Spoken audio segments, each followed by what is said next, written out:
Working behind the scenes of a movie or TV show seems like a dream gig. Hanging out on a set, meeting actors like Hugh Jackman and Nicole Kidman, and bringing fascinating stories to life for millions of people to see. Sounds pretty exciting, right? Well, for Emile Sherman, that's his life. He's the co-founder and CEO of Seesaw Films, the company that brought us The King's Speech with Colin Firth, Lion with Dev Patel, as well as hugely successful streaming series like Slow Horses and Heartstopper. His day-to-day might seem glitzy from the outside, but when it comes down to it, the business of filmmaking is just that, a business. It's a very risky industry in the sense that you're a serial entrepreneur doing research and development into project after project, and it's very costly, and you never know when something's going to go into production or not, whether it's going to be made, and then if it's made, what's going to be successful. And you want to be able to monetize the success if it is successful. Despite the risks, Emile's talent and intuition have seen him grow his business from a two-man team to a full-blown production house. So, what was the catalyst for his success? And how has Seesaw Films gone from strength to strength in an ever-changing market?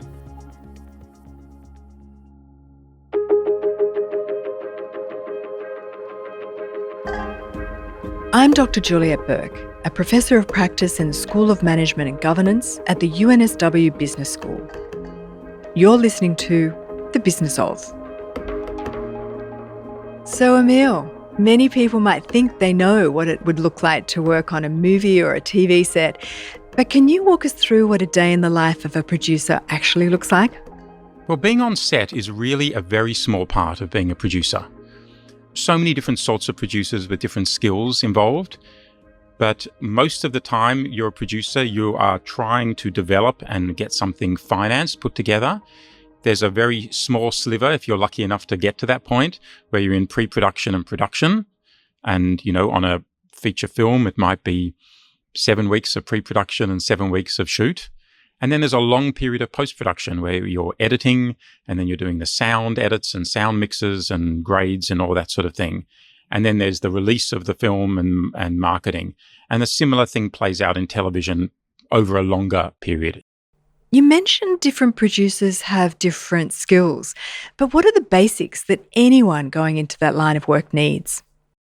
As a producer, I think there's a sort of weird combination of a whole range of things. The talent for knowing how to spot talent, I think that's at the core of it.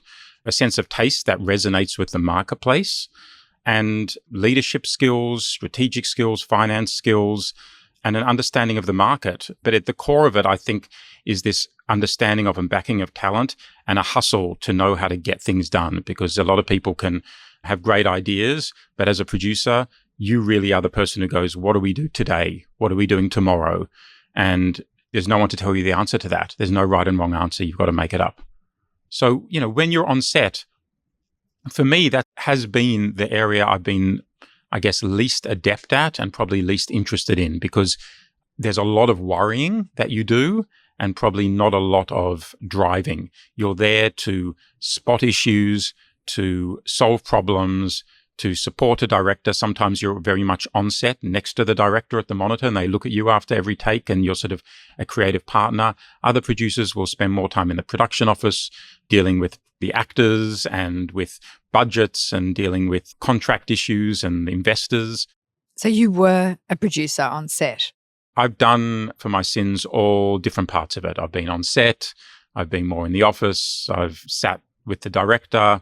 But probably where I've retreated to or advanced to, depending on which direction you're facing, is really running a production business and having a company where we're a production house and there are a number of producers at Seesaw. I'm a producer, but I'm not the first line of defense as a producer. So I'm involved in choosing the projects and doing notes on scripts and choosing actors and heads of department and across the picture edit. But I'm there trying to do it across multiple projects and adding the value and support that I can add to each project. Each project is very unique and different, which keeps the industry very interesting. And was it your goal always to run a production company? It was never my goal. It just So, it what just happened? developed. Like, I think, goals are sometimes helpful, but sometimes, our careers evolve. And so I started off producing. I was never even planning to do that. I sort of just fell into that as well and just found that I loved that combination of the creative and the business and the strategic and the entrepreneurial side at its core. It's very entrepreneurial to be a producer, and I love that, and working with incredible talent. And then as my ambition outpaced the project-to-project producing cycle, it's like, well, we need to work with some other producers. And then we ended up having producers in-house. And then, you sort of build a company to help push each project forward whilst, you might be on set on a production. You need to make sure the development motor's still spinning. And you just build out from there. We've got heads of production and business affairs, marketing, publicity, finance, a range of producers and development teams supporting them. And, it's just one step at a time, like any business, I think, that grows. And you decided to do it with a business partner. What was that choice about? Well, I knew Iain Canning when I produced a film called Candy with Heath Ledger and Abby Cornish. So Iain was at the finance sales company called Renaissance Films at the time, and we developed a lovely friendship through that period. That company went bankrupt, and he ended up working in sales and distribution for an Australian distribution company called Becker Films and Dendy Films here. And we just ended up deciding to start an Australian UK production company. We hadn't worked together that much. He had only started his journey to be a producer, but he had hugely deep understanding of the marketplace, which is key. You could have employed Iain Canning. Why did you decide to do a co-founder relationship? I've always been very internationally focused. I think, I'm a immigrant in a sense. I came to Australia when I was 4. My parents were from another country. There's a history of coming from other places. So I've always felt very connected worldwide. And as a producer, I've probably, in fact, I'd say definitely done more co-productions, official Australian co-productions, than any producer in the country. So I've always had an international sort of mindset. And I felt like to be an Australian-based producer on a global playing field, I needed a partner in England. And Iain is just extraordinarily talented. And we decided to take a leap together, hoping that 1 + 1 would equal 3, but knowing that it might not have. And we were lucky that it did. So location, or sort of, distributed location, was something important to you. But what is it about the relationship between the two of you that makes it work? And what's the challenge in that relationship? Because, co-founders often fail in terms of longevity. And yours is 16 years. Yeah, we've had a great partnership over many years. We bring complementary skills and also overlapping skills. I'm stronger on the finance side, and at the beginning at least had more experience in physical production. He was stronger on the marketplace side, and I think he had really fantastic creative instincts and understands how to develop a project for a creative bullseye that would hit the market. And that's something I always found in our industry, that there was a lot of development happening, but you can develop a project in any number of directions. And the question is, where are you developing it to? Which bullseye in the marketplace are you aiming for? And Iain always had a great understanding of that. That's been key to the company's success. It's a big move to step off set and into the C-suite. But Emile was possibly more experienced than he realised. Claire Annesley, the Dean of UNSW Arts, Design and Architecture, says the cornerstone skills for creatives are crucial for leaders in all fields. She calls them enduring human skills, and they're critical for complex problem solving. Enduring human skills or enduring human capabilities are basically the skills that robots and AI can't replace or replicate. And for that reason, these are the skills that set people up for the most rewarding and successful careers. And these are the skills that students of the arts or humanities or creative arts really excel at. The capability to be creative, to collaborate, to communicate, to think critically. And anybody who's running a business, I would really advise them to look for, recognize, nurture, and reward those kinds of human capabilities, because they are really what will help any business or any organization thrive. And if you feel that they are not up to scratch or not where you'd like them to be, that's where I would really invest. The technical skills can be picked up really quickly, but actually investing in the creative capacity of a staff cohort, really creating an environment that's rich in collaboration with really safe and fearless teams, encouraging open, honest, candid communication, and rewarding and celebrating critical thinking, challenge, in a fearless way. I think those are the things that really bring out these human capabilities.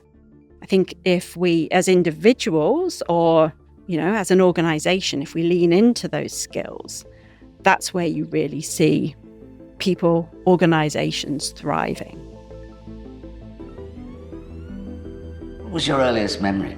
I'm not here to discuss personal matters. Well, why are you here then? Because I bloody well stammer! Do you know any jokes? Timing isn't my strong suit. So, King's Speech, obviously a fantastic film, kudos. But was there something about that was pivotal for you in terms of your own career and the development of Seesaw? Well, obviously winning the Academy Award was the sort of key turning point in the company's Obviously, story. just drop that in. And I did say afterwards that, if it was a long, slow decline from that moment, that would be an incredible result because it was, it was so unexpected and such an extraordinary moment. But we had a moment before it was finance where, many companies passed on that project, but we had a number of companies that were really keen. And one was a studio where we would have essentially handed over the project to them. The economic model with us working with a studio is they become the production house and they hire you as a producer in the way they hire an actor or director. So you're a producer for hire. And we knew they would have made it. They were going to greenlight it. And we would have been on easy street. We would have known the thing would have been made and it was a great studio and we would have been paid. The alternative was to go down the independent route, which is the route that I was used to and Iain was used to when I'd made a whole range of films before that, which is you own and control the project, you sell territory by territory to distributors around the world, you bring in some form of bank to cash flow the distributors who only pay on delivery or after delivery, you bring in equity finance, and you hobble it together, but you remain very much at the center of it, and you take on the risk, but there's the potential for more reward. And we really made that very conscious decision at that moment to take the harder path, because we actually enjoy it. Like, it's a lot of fun. And it just felt like that was what I trained to do in Australia with all the films I'd produced beforehand. We were working with the independent marketplace and wanted to be accountable, I guess. We always, when the opportunities came to us, we prefer to be more accountable, take more risk, and have more control and more upside rather than less accountable. We've continued along that path and now have just incredibly experienced heads of production, heads of business affairs and teams underneath them. And it means that the streamers and the commissioners in television and film know that when we present them with a script and say, will you do this? Their decision making is not just do they like the story, it's do they believe the company can make it and deliver it. And we now have so much experience making and delivering some incredibly complicated productions. We did a TV series called The North Water with Colin Farrell, which was shot most north, close to the North Pole out of any production ever. They were on 3 weeks on an icebreaker right up the top. And, to be trusted to be able to pull that off, including just on the corporate side by the insurance companies and by the completion bond companies who have to underwrite the production if things go wrong. They have to believe the production company can deliver. And what is it about holding the IP as well that really excites you? Well, I think at the core, it's a very risky industry in the sense that you're a serial entrepreneur doing research and development into project after project in terms of script development, packaging it with directors and actors. And it's very costly and you never know when something's going to go into production or not, whether it's going to be made. And then if it's made, what's going to be successful?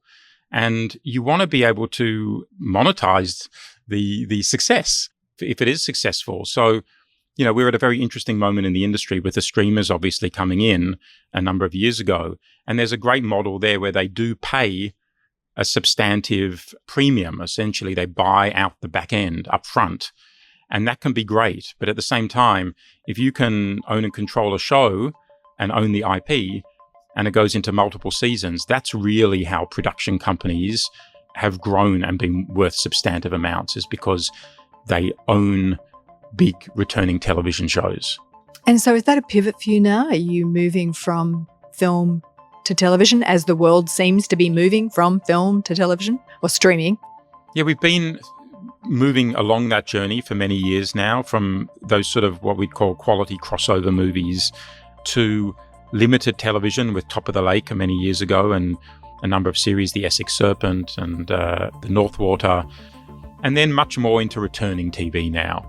I think we all just know as consumers of content how sticky returning series are. If they work, you develop such a close relationship with those group of characters. Slow Horses is a series. We've got Heartstopper, and people fall in love with those characters and just want to see them put in different plot scenarios and challenged in different ways. But you develop that relationship with character in a way that a 2-hour film just can't achieve. When a story comes to us, the key decision at the beginning is what format. If it's a great story, what format is it best suited for? And then what are the economic structures that allow stories in that format to be made and to thrive?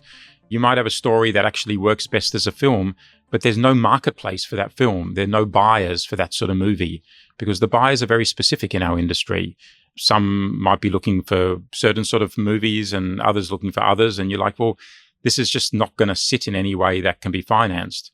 So understanding what's the best format, then understanding what the marketplace structure is for that format, who the buyers would be.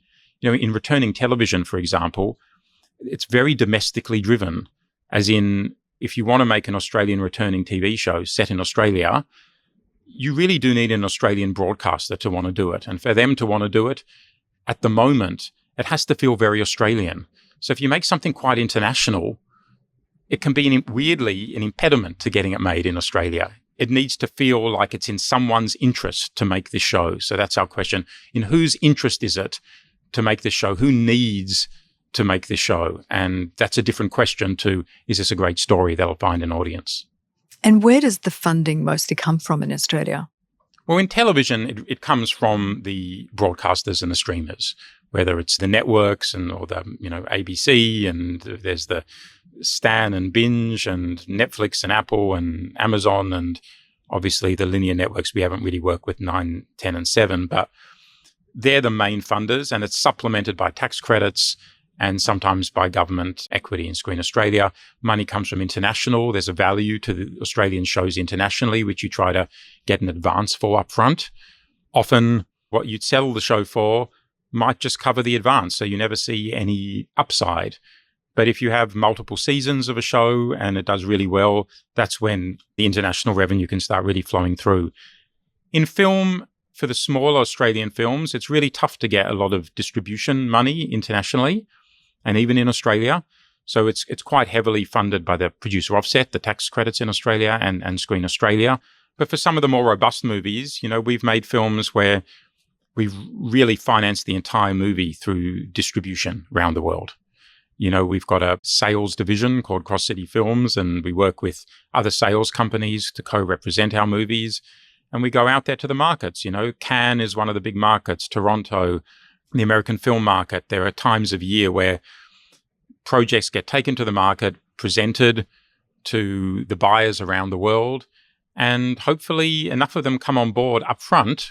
And do you have a business model that has sort of a diversified portfolio? So you're taking some risk on some that you don't quite know, but this one's a certainty, and overall it'll be, I don't know, what's the margin? Is the margin 10%? Is the margin 20%? Is that how it operates as a business? Yeah, that's a great question. And I mean, the model shifts and fads and fashions change all the time in this industry. And so whilst you want to be receptive to streamers going, I want this sort of TV series, or the ABC going, I'm looking for this, or the BBC going, I'm looking for that, or Universal Studios going, I'm looking for whatever.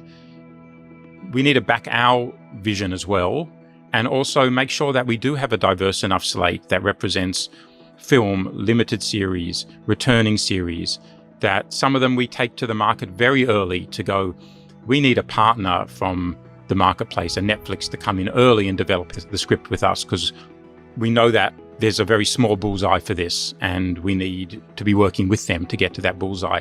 Other projects we'll develop ourselves and prove that it works, and we then take to them and we have a much greater leverage in the marketplace in terms of being able to, hopefully if we get multiple offers, being able to own and control again and see more upside. So, and some projects are creatively more daring, but might have more cut through. Others might be a little bit more conservative, but have a bigger bullseye.